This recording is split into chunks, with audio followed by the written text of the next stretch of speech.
Yo, what is going on, guys? Welcome back to another video. So it's Tuesday, which means it's time for our weekly tier list. And I thought it'd be a fun idea to do something Hart related because the Hart race has been so fun to track this season. Right now, we got a favorite, but not a clear favorite in Leon Draisaitl, with Hellebuck and McKinnon not too far behind him. I think the odds are like minus 150 Draisaitl, plus 250 Hellebuck, plus 350 McKinnon. Then there are some long shots. Nikita Kucherov, possibly, if Quinn Hughes can get healthy. And Zach Werenski maybe continues his miracle run for him in the Columbus Blue Jackets. But yeah, we're going to be looking at every single Hart win of the 21st century, and we're going to tier list them. Again, all of these are great seasons. I feel like people are going to get pissed on me shitting on these by having some of them low. But yeah, historic. These are not only some of the greatest seasons of the 21st century, but just in NHL history. Insanely impressive monster years that you probably remember off the top of your head. Great year, damn good, solid year / weak field. That's kind of just like they deserve to win it, but it was kind of a weaker field. And yeah, I think if the top three that we have right now probably would slot somewhere in between damn good and great year. I think I don't want to spoil what last year's was, but yeah, it's been a good year for the Hart race. The top three guys are having very, very good seasons, but not close to historic or insanely impressive in my opinion. But we're going to go through it right now. Let's not waste any more time. And up first, we got 2023 Connor McDavid, and no shit, he's in historic. What do you have? 64 goals, 89 assists, 153 points, led the greatest regular season power play of all time. He was a monster. He finally fully put it together goal scoring wise. I believe before that season, he had never eclipsed 45 goals. And then he just says, screw it, I'm going to get 64 goals. It's the best offensive season by a player in the 21st century. I don't think that's debatable. But yeah, 2017 McDavid, very, very impressive when you look at the fact that he was only it was his sophomore season. But relative to these Hart wins that we're going to go through, 30 goals, 70 assists, 100 points. The field wasn't quite there. I believe that the next closest guy had like 90 points. Still the clear pick in that season, but not quite monster relative to some other guys. Chris Pronger, it's insanely impressive and historic, like relative to the fact that it's a defenseman, if you get what I'm saying. Like, people remember that Chris Pronger won the Norris, but when you just look at the season, and it's a great season. It's a great season. If we did the Norris tier list, I think that this probably would be towards the top. But yeah, I looked back on the context of this. Jaromir Jagr would have won the award. He played 63 games and had 96 points, but he just got hurt. Pavel Bure played 72 or 73 games and had 58 goals. If he stayed healthy, he probably would have won the award. So still, amazing season by Chris Pronger. He had like 63 points. It was like a plus 52 on the Blues that won the President's Trophy. But I think relative, when we look at some of these other seasons, it is on the weaker side. Taylor Hall, I hate to do this as well, I think is a solid year. Weak field. It's, again, one of the most individually like unexpected Hart wins in terms of like impressiveness from that standpoint, but it is only 39 goals, not 39 points. Imagine you won the Hart with 39 points. 39 goals, 54 assists, 93 points. An insane, like in terms of like a one-man carry, it's towards the top because, again, Nico Hischier, a 19-year-old rookie Nico Hischier, was his second leading scorer at 50 points. His number one defenseman was like washed up Sami Vatanen. But yeah, relative to these other seasons, it is towards the bottom. Malkin, 2012, Malkin had 50 goals, 59 assists for 109 points without Crosby. Again, this is the one season where Crosby basically missed all of it, and he just stepped up in a big way. Those Penguins teams were not that good on paper, just not that good overall in between the two cups. So yeah, this was a true carry job by Evgeny Malkin, and why he is one of the most underrated players in NHL history. Joe Sakic, I'm going insanely impressive. 54 goals, 64 assists, 118 points, which doesn't seem out of this world relative to what the guys are doing now. But again, 2001 was the dead puck era. You era adjust this, and I don't have like the era adjusted calculator on my hands, but that's probably 62, 63 goals, 74, 75 assists, or something like that, when you adjust for the fact that in the early 2000s, they were scoring far less. So this is one of the more impressive seasons of the 21st century when looking at a Hart win.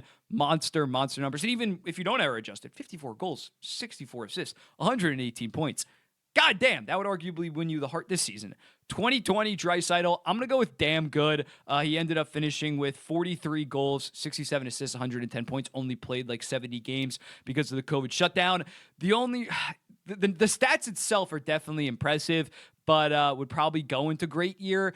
But I think the context of the fact that He deserved to win it, don't get me wrong, but he won it in part because McDavid missed a couple games. He didn't separate himself from the pack to separate from his own teammate like we would maybe like in other Hart seasons, as well as Panarin and McKinnon maybe had a case for the 2020 Hart. But still, it's definitely a tier up above those guys down below because he was on pace for like 52, or at least, yeah, we would have finished around 52, 50-ish goals, 75-ish assists for like 125 points or something like that. Next up, we got Jose Theodore.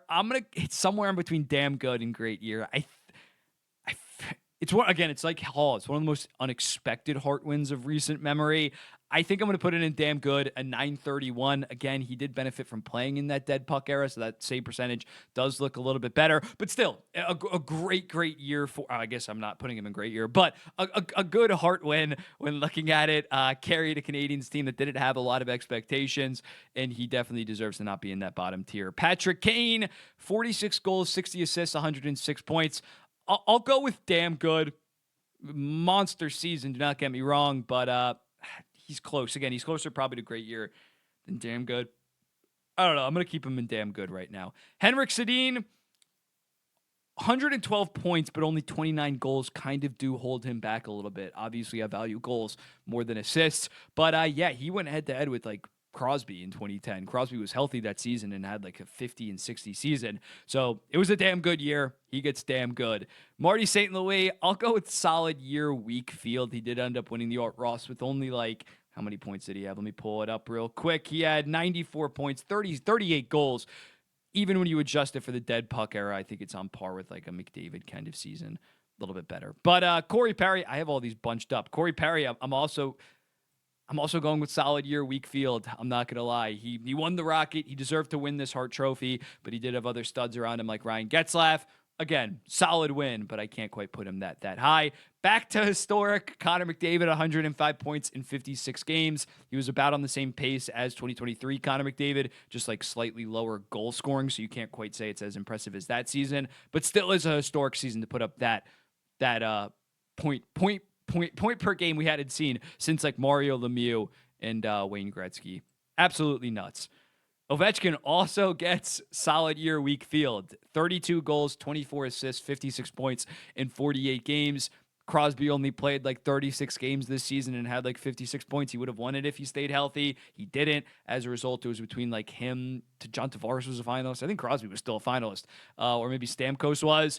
Not the best Ovechkin season by a long shot. 09 Ovechkin. This was the Ovechkin. This was 56 goal, 54 assists, 110 point Ovechkin. I'm going to go with great year. Monster on the Washington Capitals back then. 2014 Crosby. I'll go with damn good. This Crosby season was 36 goals, 68 assists, 104 points. But I do think with Crosby, the two-way impact, 2014 Crosby was just a monster both ways of the ice. So I would slightly take him over some of these other guys that kind of just were all offensive. Nikita Kucherov, great year. You could argue insanely impressive. Maybe I'll end up shifting some of these up considering we have so many in the bottom tier. But yeah, 128 points from Nikita Kucherov on one of the best regular season teams that we have seen in a long time. But he led that team by like 90 points. It was not a one-man carry job like maybe some others, but he was just the guy that elevated them to that kind of historic 128-point season. 07 Crosby. Oh, good. Between great year and insanely impressive, the numbers on 07 Crosby were 36 goals, 84 assists for 120 points back in 2007. I might be moving that one up in due time. 2008 Ovechkin is definitely insanely impressive, though. When looking at him, he had 65 goals back in 2008 and 47 assists, good for 112 points. One of the greatest goal-scoring seasons of all time. You could argue historic, but based on what Matthews did in 2024, it does ding it a little bit, but still, definitely insanely impressive. Peter Forsberg. I'm going to go with damn good for Forsberg in 2003. He did miss some games, so if he had a full season, his numbers would have been even crazier, but only 29 goals, 77 assists for 106 points, a plus 52 that season. Monster numbers, but yeah, I can't quite put him that high. Matthews. I'll go with great year for 2022 Matthews. 60 goals, 46 assists, 106 points. Did miss like 8 games, so it's crazy that he got to those numbers. Would have hit 65 and probably would have gone up to insanely impressive. You could argue insanely impressive. I feel like I'm going to have to bump some of these guys up. Price, I will go with historic when looking at 2015 Carey Price. I think this is just probably the best goalie performance of the 21st century. He had a 933 in 65 games on a team with like Thomas Plekanec as their number one center. Good player. But they had no business winning their division. It was because of 2015 Carey Price. He was freaking nuts. 2024 McKinnon, 51 goals, 89 assists, 140 points. I think you got to put that insanely impressive. It's the second highest scoring season by a decent margin among the Hart winners, I believe. Who's next up? Kucherov? Yeah, I think you got to put him in insanely impressive.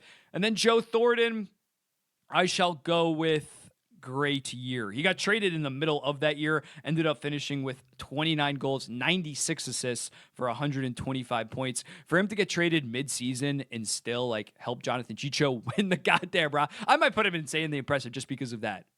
He got Jonathan Chicho a goddamn Hart win. Like that is so nuts. And he didn't join the team until like 25 games in. But yeah, this is the tier list.